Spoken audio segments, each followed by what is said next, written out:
Black Sabbath had the balls to do what everyone else wanted to do. You'd have people running, screaming, you know, the sight of them combined with this music was just too horrific to bear. No one had played like this. No one had such awesome riffs. They were the ones that took heavy metal to the mainstream and made hits out of it. Without them, I don't think heavy metal would be the same today. They were pioneers, and they'd created a sound that wasn't going anywhere.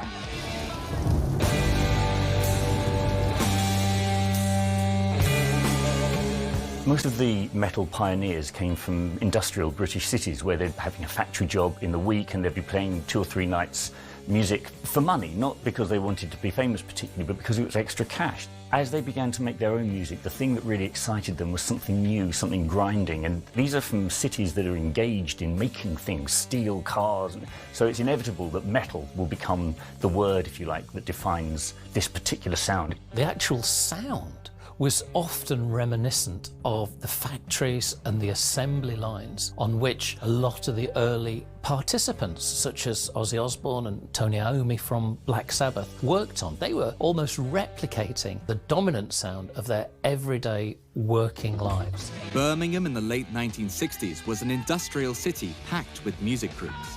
At its height, the New Musical Express had reported 500 on its bustling circuit, and from 2 of these groups, Black Sabbath was formed. Tony Iommi was a very, very influential player on the Birmingham Midlands scene of the mid to late 60s. He and his friend, the drummer, Bill Ward, had been around a couple of bands together, particularly one called Mythology. Ozzy Osbourne and his friend, Geezer Butler, had also been part of a Birmingham band too, called Rare Breed. As is the way of these things, 2 bands split up and a band emerged from them. Tony Iommi was also working in the factories in the West Midlands, and through an injury and an accident in the factory, he lost the tips of 2 of his fingers, which, of course, to any musician, and I suppose any trade, is going to be really difficult, isn't it? I think another worker said to him, well, have you never heard of Django Reinhardt? He said, who? And he said the gypsy jazz guitarist, French guitarist, who was one of the greatest guitarists ever, and his fingers were very, very badly damaged in a fire. And he learned to play in a completely different style. So he'd strip the guitar of the heavy gauge strings and replace them with banjo strings because they were lighter and easier to manipulate on the fretboard. But that wasn't enough. He also had to detune the strings in order to get them to bend. And that ended up creating the really low, heavy, doomy style that gave Sabbath their power. So Ozzy is kind of quite a difficult upbringing, a difficult childhood, actually. I think he had ADD when he was young, and he was dyslexic. So obviously he found it difficult at school. Ozzy's father worked nights in a factory, his mother worked day shifts in the factory, and there wasn't a lot of hope for young men in Ozzy's generation, especially in Birmingham. Their choices were the army, prison, or the factories. Music didn't play too much part in this sort of life, but Ozzy loved the Beatles, and he had the certain ability to bash out and to scream out a tune.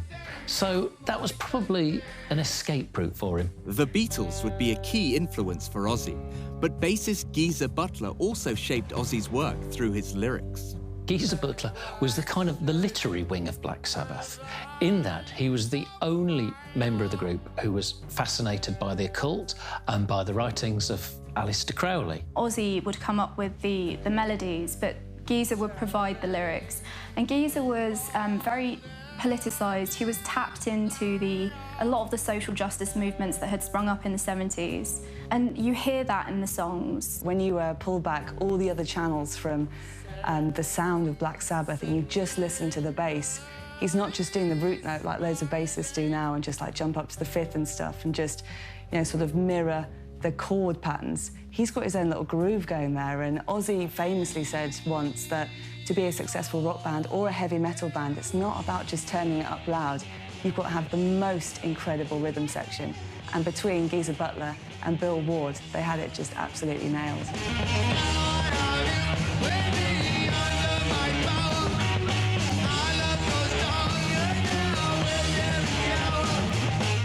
After signing to Vertigo Records in 1970, the 4-piece used their distinctive sound to full effect for their self-titled debut album, Black Sabbath. Black Sabbath, the album, I really love it. I think it's fantastic. I think probably at the time it was seen as rather dumb and brutal. But if you listen to it now, it doesn't sound like anything else. I mean, massively influential. It's got this strange cover of a witch-like woman, and it's all rather hazy, and then the music comes on, and that first song, Black Sabbath, which is just so slow, and, you know, it feels like you're sort of wading through treacle, and you're not going to... it sounds a bit like a nightmare. They had the audacity to just go in full front like that, take all these influences from the sort of blues and rock scene, you know, like Led Zeppelin and Cream, really create their own sound. They started using this thing called the Devil's Interval, which is a tritone, and I think it drops... It's an interval that drops down a fifth, which is an unusual thing to do, and it sounds very ominous and sort of wrong. So in medieval times, it was thought to summon the devil, and they used this a lot. Black Sabbath became a commercial success, entering the UK top 10 and the US charts. In its first year, it sold 1 million copies.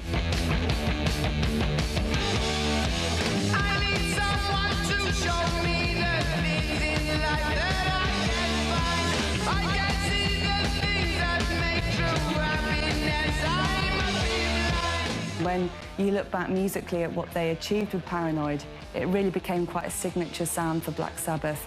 Sometimes when Ozzy couldn't quite come up with a different melody line, he would copy Iommi's guitar part, and it really became quite a signature sound. Tony Iommi, who'd been good enough to have been plucked out of the Birmingham scene for a brief stint in Jethro Tull, he was a special guitarist, and no one riffed like Tony Iommi. It's really the roots of heavy metal. You know, you've got the speeded up blues going on. You've got lyrics about, well, you know, about paranoia, which is perfect for the times. It's brutal, it's industrial, it's alienation, everything's a bit unpleasant.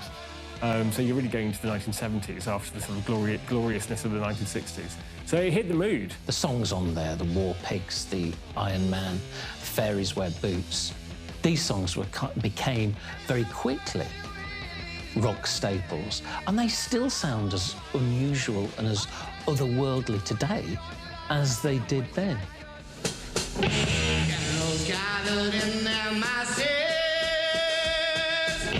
just like witches at black masses.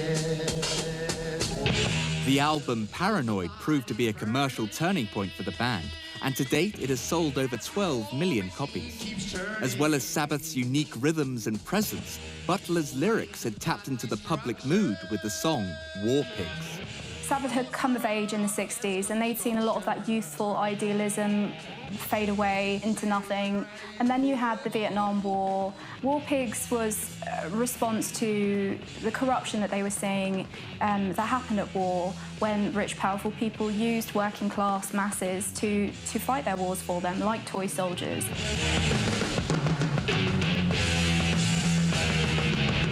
War Pigs has got one of the greatest couplets of all time. It's one of the worst and the best. It's, see the generals in their masses, just like witches at black masses. So they managed to rhyme masses with masses, but in different terms for the word. It's genius.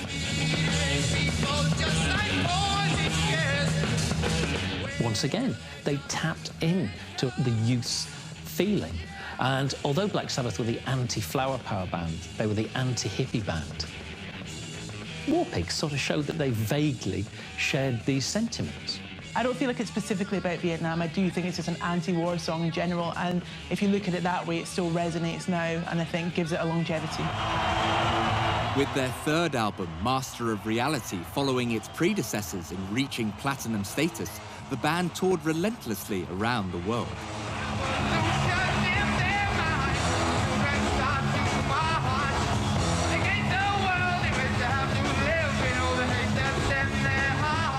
They done incredibly well up to this point, and they're obviously enjoying the kind of fruits of their success a little bit too much. And you've got fragile personalities in the band as well, especially with Ozzy, who's probably struggling to cope with it all and all this attention. You know, he's a little kid from Birmingham, suddenly in the limelight, and I think at that point, drugs and drinks started taking their toll on the relationships of the band. There was a lot of debauchery. I think at that point, they almost killed Bill Ward, the drummer. When they spray painted him with gold spray paint, he passed out and they covered him completely, which blocked up all his pores, and they had to rush him to hospital. By Volume 4, they got paid with a briefcase full of cash, which was just for drugs.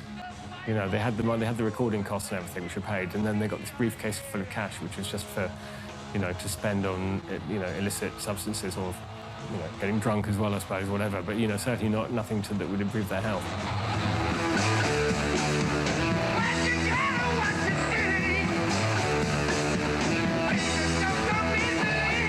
Volume 4 should have been called Snowblind, which, of course, is a reference to cocaine, which they were consuming by the bucket load, and they had it brought into the studio in Los Angeles in speaker stacks, and they'd very much enjoy themselves with it and attempt somehow to make a record.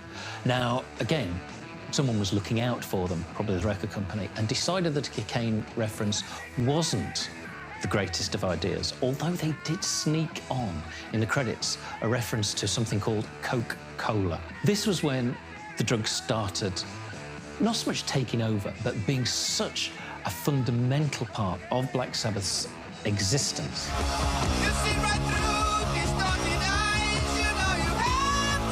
Sabbath's troubles with drugs were matched with the band's difficulty in writing their 5th album. After unfruitful sessions in Los Angeles, the group were more productive when they returned to the UK. The recording of Sabbath Bloody Sabbath took place in the dungeon of Clearwell Castle. Sabbath Bloody Sabbath is great because they, you know, recording in a dungeon, you know, in how more Black Sabbath could it get than recording in some medieval dungeon? It's perfect. They had to conjure something up in them that they had in the early days. When they went into studios that were all quite clean and clean cut and everything, they weren't feeling the vibe of it. And when you look back at, you know, some of the lyrics that oozes kind of eerie moments, and even some of the tonality and the grooves that they came up with, they seem to be a band that really just connected with the place in which they were, their environment.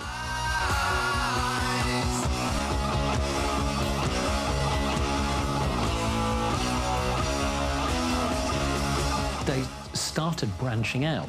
They had Rick Wakeman at that time was in Yes. He was playing some keyboards, and that gave them a greater depth of sound.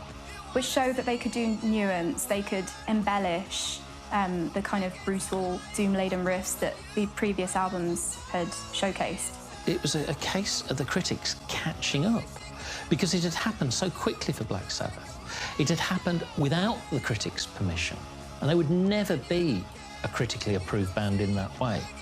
That somewhere down the line, they have to take note of this phenomenon which is happening. In retrospect now, when we look at those first couple of records of Sabbath, they are metal classic. They're classic records even without the metal genre.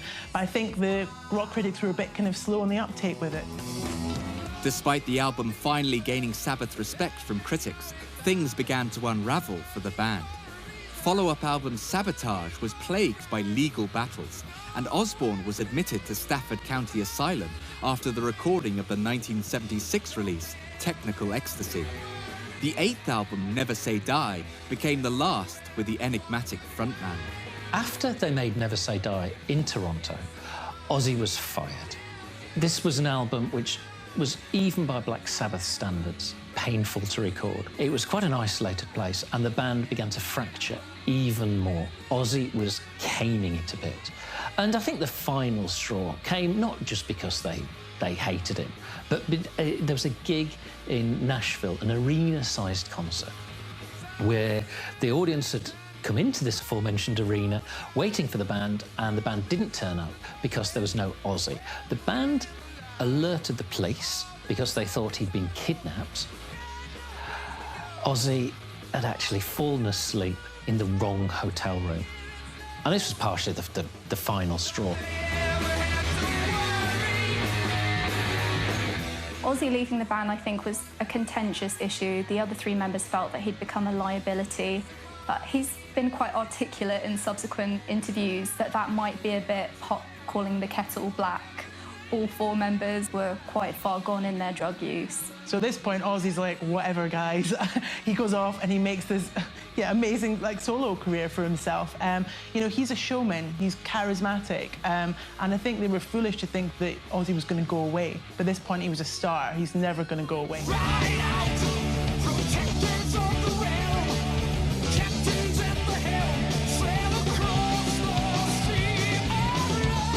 Ronnie James Dio seemed like the ideal replacement for Ozzy Osbourne. He had history, he was already successful in his own right, and he could sing brilliantly in much the same way as Ozzy could.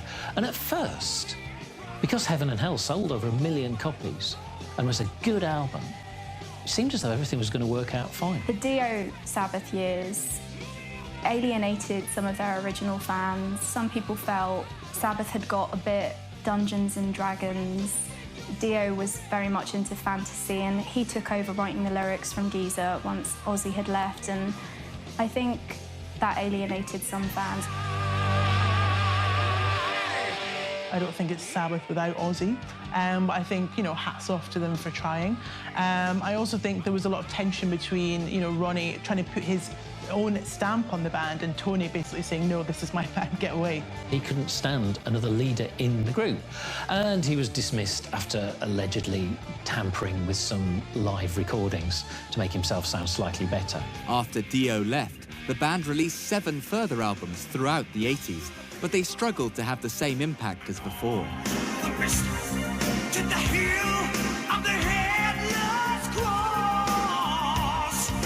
After Ronnie James Dio left, then there were a succession of vocalists from Ian Gillan and Glenn Hughes, both who used to be in Deep Purple, to Tony the Cat Martin.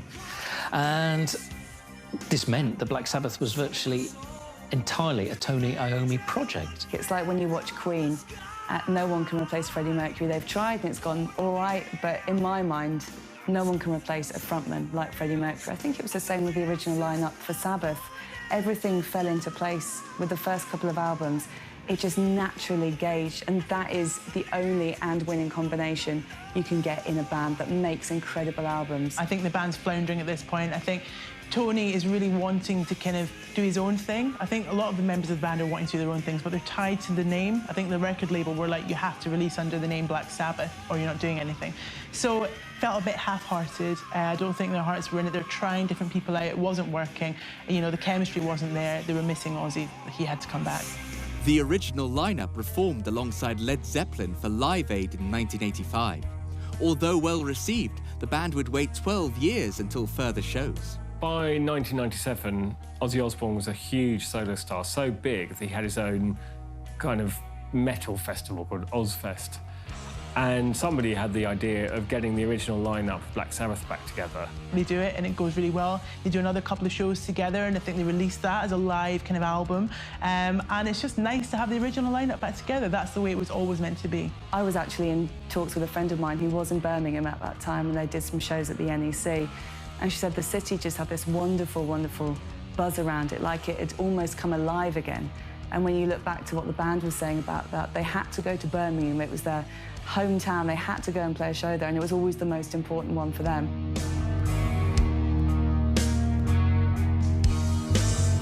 Lost in the darkness. Due to solo commitments, a new album by the band didn't materialize until 16 years later. Producer Rick Rubin was brought in for the album 13.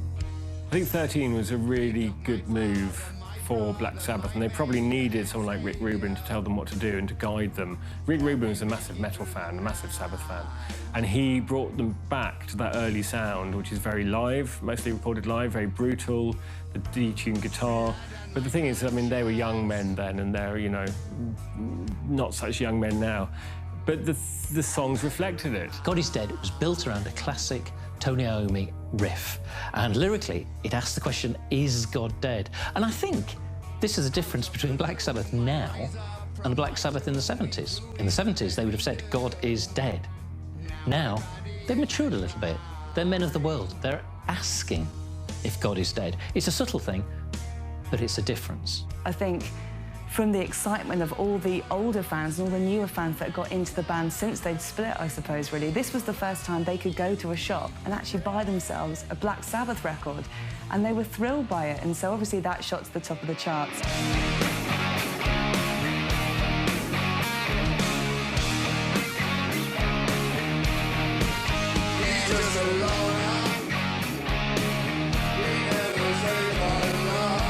I think Black Sabbath are probably, funnily enough, one of the most influential bands of all time. They were one of the first stadium bands, and they pretty much invented heavy metal.